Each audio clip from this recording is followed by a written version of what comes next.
జై శ్రీరామ్. మీరు ఈ వీడియోలో అతిరాల నందు గల పవిత్రమైన ప్రసిద్ధ పుణ్యక్షేత్రం పరశురామ ఆలయం చూద్దాం రండి. ఇది ఆంధ్రప్రదేశ్లోని ఒకప్పటి కడప జిల్లా, ప్రస్తుత అన్నమయ్య జిల్లాలోని రాజంపేట మండల కేంద్రానికి సుమారు 8 కిలోమీటర్ల దూరంలోని అతిరాల గ్రామ సమీపాన బహుదా నది ఒడ్డున ఉంది. ఆలయ స్థల పురాణం ఏమనగా, త్రేతాయుగంలో పరశురాముడు తన తల్లి అయిన జమదగ్ని మహర్షి ఆదేశం మేరకు తన తల్లి అయిన రేణుకాదేవిని శిరస్సు ఖండిస్తాడు. ఆ తర్వాత తల్లిని చంపిన పాపం హత్యపాతకం పరశురాముడు అంటుకుంటుంది.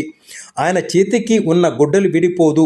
ఆ పాప విమోచనం గురించి పరశురాముడు అనేక పుణ్యక్షేత్రాలు, దేశాలు తిరుగుతూ చివరికి అతిరాల వద్ద ప్రవహిస్తున్న బహుదా నదిలో స్నానం చేస్తాడు.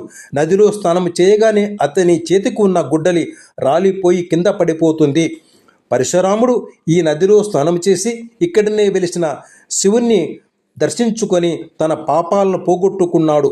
పరశురాముడు హత్యాపాతకము రాలిపోయిన ప్రదేశం కాబట్టి దీనిని హత్యరాల అని పేరు వచ్చింది.